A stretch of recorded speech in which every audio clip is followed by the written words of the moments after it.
Hello and welcome back to another episode of Diablo to D&D. My name is David, and today we're going to be making the Druid's Summon Dire Wolf. So, campaign update. It's just more of the same. They're still on the Arcane Sanctuary. They're running around and trying to figure out where the demons are coming from. I mean, we'll see if it works. We'll see if it doesn't. I'm not planning a TPK, but there might be a TPK. So, we'll see. I did find out that throwing one creature in the middle of people who are 3 levels higher than their challenge rating is probably a bad idea. Might need to throw, 2 or 3 of these things at them, because they do have a couple different ways to knock things prone and stun, and yeah, it's a mess. Anyway, let's get on to the changelog. So there's a couple different changes. Last week I did the Spirit Wolf, or not last week, but the last video was the Spirit Wolf. I realized I had not put the Spirit Wolf's AC down as natural armor, so that is now, it's now natural armor. Let's see, I adjusted the Spirit Wolf's stats to correctly match the Wolf's stat block. I think I did that on video, but I just threw it on there just because. And this one makes me the saddest. The Necromancer's Skeletal Mages now do consistent damage, 1d8, rather than a varied amount depending on the chosen type. So I had it as you pick a type when the thing is summoned. Lightning deals 1d12. Fire, I think, was like 2d6 or 2d4. I can't remember. Cold dealt 1d6, and reduced movement and poison was a con save or take 2d8. I scratched all of that, and they all just deal 1d8. And so the only thing you really need to worry about is just what damage type you're picking. It's just another way to remove some bookkeeping, trying to keep track of who is what. So now it's all just 1d8, and the only thing you have to keep track of is what damage type. Anyway, let's get started on the actual Diablo 2 ability. Here we have the Summon Dire Wolf. Summons a wolf that becomes enraged in eating corpses to increase damage it does to enemies. So the Dire Wolf, in the terms of the Summoner Druid, is your damage dealer. Your ravens, kind of some utility, peck their eyes out, blind them. The Spirit Wolf is a little bit of meat that you can throw in front of them, but it does some, it slows them down, a little bit more utility. The Dire Wolf is absolutely your damage dealer. These are 3 wolves that just get powerful. We max them out to level 20. You can see that these things actually do quite a bit. Now that damage is, only 267 to 343, but keep in mind that that is the base damage, and Diablo has a bunch of ways that you can up that damage by multiplication. So those get very high very quickly, especially when it's fully synergized. But that last portion there, eating corpses to increase damage it does to enemies, that is really unusual. Let's take a look at a different site. So here on Diablo2.io, this is just some notes on the Dire Wolf. It enters a rage state after eating a corpse, applying a plus 100% enhanced damage for 20 seconds. And then there's some notes about what that actually means in terms of Diablo. But what we're really interested in is just it eats something and it gets stronger. It deals more damage. So I have been pushing for removing the need for corpses in this adaptation. You'll notice that the Necromancer does not have corpse explosion. And let's see some of the other ones. The Barbarian's Find Potion doesn't use corpses. I'm trying to think if there's anything else. Haven't gotten to Death Trap on the Assassin yet. But there's a handful of other ones that use corpses or Poison Explosion also on the Necromancer. But I've been moving away from that because Diablo just feeds you enemies. Okay, you go and you kill Stygian dolls, you kill Fallen, and they just throw bodies at you. And so corpses are really, really plentiful. However, Diablo or D&D is not like that. There can be some times when you run into 6 or 7 enemies, but more often than not, at least in my experience, you're only running into 4, maybe 5 people at most. And so corpses aren't all that plentiful, especially if you're going up against a boss or something and they don't have minions, it's just them. You simply don't have corpses. And if your damage dealing is built around having a corpse at your disposal, you've lost a resource and you don't really have much to go on. So what I will probably be doing with this is pulling some inspiration from some other abilities from some classes. I'll get to that in a bit. But first off, we have to look at Mr. Murder Mittens. Oh, look at that. He's so cute. Anyway, so the direwolf stat block, this is a monster already in the already in D&D. It is basic rules, so I'm happy about that. And it's actually fairly decent. The fact that it's a large beast means it's rideable. So you can actually have a mount, and if you really, really wanted to, you could make a mounted druid. I don't know if that would be good, but it's certainly, something. But unlike the traditional wolf, the original wolf, this thing's strength is actually pretty good. It's a +3 instead of, I think it was a +1. Its dexterity is the same, con's the same. I think most of the stats here are the same except for that strength. And then, it just deals 2d6. Deals 2d6 +3, and it has a higher strength saving throw, higher DC for its bite attack. And it is a CR1 instead of a CR1/4, I think is the traditional wolf. But by and large, same stuff. So let's take a look at some of the other things that might pull inspiration from. So the first thing I thought of was the Necromancer from the Wizard. Their Grim Harvest feature, when you kill something with a spell, you regain hit points, unless it's constructs over and dead. And this kind of felt right. Just say instead of, when you kill a creature, then you deal a little bit more damage. I guess. In fact, most of the classes have some kind of feature that deal with, most subclasses have something, most classes have a subclass that deals somewhat with when something dies or killing something, you get a benefit. The Bard has Mantle of Whispers and the College of Whispers. When a humanoid dies within 30 feet of you, you can magically capture its shadow using a reaction, and you get some kind of benefit. The Cleric, I believe the Grave Domain, has Keeper of Souls. When a creature, or when an enemy. When an enemy you can see dies within 60 feet, somebody regains hit points.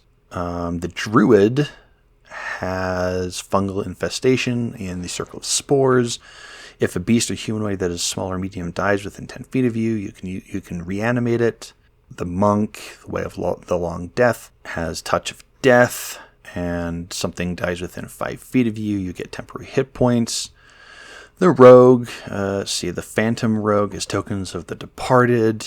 Something dies, you get a tiny trinket that you can use for stuff. The Warlock, this is actually the second one that I thought of. The Fiend, Dark One's Blessing. When you reduce a hostile creature to 0 hit points, you get temporary hit points. And here we are. There's a handful of other things like, what's that spell? Soul Cage, that when something dies, you can, as a reaction, trap its soul inside the silver cage. And that's kind of what I'm pushing for with the direwolf. Instead of saying, when something dies, you can eat the corpse and get a benefit that way. Instead, having it just be this aura of when something dies in its area, it gets stronger, I think is a much better way to do this than just chewing up a corpse. Because keep in mind also that the druid has, in later levels, see the carrion vine right here at 9th level that consumes a corpse. And then the solar vine, let's see, where is it? Consumes a corpse. So reducing the strain on the direwolf for consuming a corpse is actually pretty nice. Now, granted, the two abilities, I believe, are once per short rest. Let's see. Spirit, once per short rest. Let's see, Vine and Solar, once per short rest. Yeah, but that's also, you might have to face down 3 enemies to get the full benefit. And just having this aura of death, quote unquote, I just feel means that it's much better. So I'm going to come back to this in just a second, and we'll see what I've done. All right, I think that's good enough. Let's check this out. Direwolf. Beginning at 10th level, you can use the Direwolf stat block option for Find Familiar. Direwolf, large beast, no alignment. Armor class 12 plus proficiency bonus in natural armor. Hit points 30 plus 5 times your druid level. Speed 50 feet. Strength 17. Dexterity 15. Constitution 15. Intelligence 3. Wisdom 12. Charisma 7. Skills proficient in perception and stealth. Condition immunities charmed and frightened. Senses passive perception 13. Languages understands the languages you speak. Challenge null. Proficiency bonus equal to your bonus. Special qualities, keen hearing and smell. The Spirit Wolf has advantage on wisdom perception checks that rely on hearing or smell. Pack tactics. The Spirit Wolf has advantage... Spirit Wolf. That is supposed to be Dire Wolf. Again, this was just copy and pasted, because that makes it a whole lot easier. Alright. The direwolf has advantage on attack rolls against a creature if at least one of the direwolf's allies is within 5 feet of the creature and the ally isn't incapacitated. Usher to death. Name subject to change. Whenever a creature dies within 60 feet of the direwolf, for the next minute, its attacks deal an additional 2d6 damage. Actions, multi-attack. The direwolf makes a number of bite attacks equal to half your proficiency bonus rounded down. Bite. Melee weapon attack. Your spell attack modifier to hit. Reach of 5 feet. 1 target. 2d6 plus proficiency bonus piercing damage. If a creature is damaged this way, it must succeed on a strength saving throw or be knocked prone. This is basically just a souped up version of the direwolf. Just the traditional direwolf. This seems weird, actually. The hit points here is 30 plus 5 times your druid level, and here is 15 plus 5 times your druid level. I don't know how I'm going to be changing this, because, at level 20, there's going to be a 15 hit point difference between the two of them. So I might cut this down to, 3 times your druid level. So, but I don't know. All of this is subject to change, so, take it with a grain of salt. The speed of 50 feet is unchanged. The stats are exactly identical. Let's see, proficient in perception and stealth. Also, keen-eyed ones among you will notice that these skills here have changed. Instead of having a plus to their perception and stealth, I just said, look, it's proficient in perception and stealth. So you'll see that in the changelog for next video. I realized that I had already used that template for the Necromancer's golems that are proficient in strength and constitution saving throws, I believe. So, yeah, I was just like, whatever. I'll throw this in here, see how it shakes out. Let's see. Of course, that Usher to Death is a new ability for the direwolf. And then I don't think the direwolf has multi-attack. But this is very much, other than the other than the Usher to Death, this is very much just the traditional direwolf. I mean, they always have hit points and armor class and whatnot, so yeah, that's pretty much it. Is there anything that I would change about this? I mean, I'm in the middle of making this, but is there anything I think could be a pain point? Like I said at the very beginning, if you don't have things dying within 60 feet, then it's just going to be not as useful. But I mean, it's 2d6 plus proficiency bonus. That's pretty darn good. So this is probably the biggest question. Should it be 1d6 or a flat damage that you add your wisdom modifier to its damage? I don't know. Well, give me some feedback, see if there's something you would want to change. Flat damage is always terrifying to add because, I mean, unless it's like 1 or 2, because it's, it can be pretty darn powerful because it's consistent. Anyway, I think that's pretty much it. I really do like the fact that the direwolf can be ridden. Having a large creature here makes it very, very nice. Oh, shoot, I just realized. Wow, I just completely forgot. These are the mascots for the Strixhaven curriculum of Chaos. And they have some beautiful things here. The fractal, by the way, is the supreme one. Just take a look at this. Oh, just beautiful art. But its size, let's see, it's a small construct, but it can get bigger by one category, up to huge, and of course smaller by one category until it's tiny. It's just anyway. So yeah, there's actually a Find Familiar option. I should probably mention that you can get these through Find Familiar. Yeah, let me pull up that. Ability. Yep, right here, the Strixhaven mascot. It's a feat. You're supposed to get the Strixhaven Initiate, which puts you into one of the colleges in Magic College land. But yeah, you get the Find Familiar, and you can get any one of these for your familiar.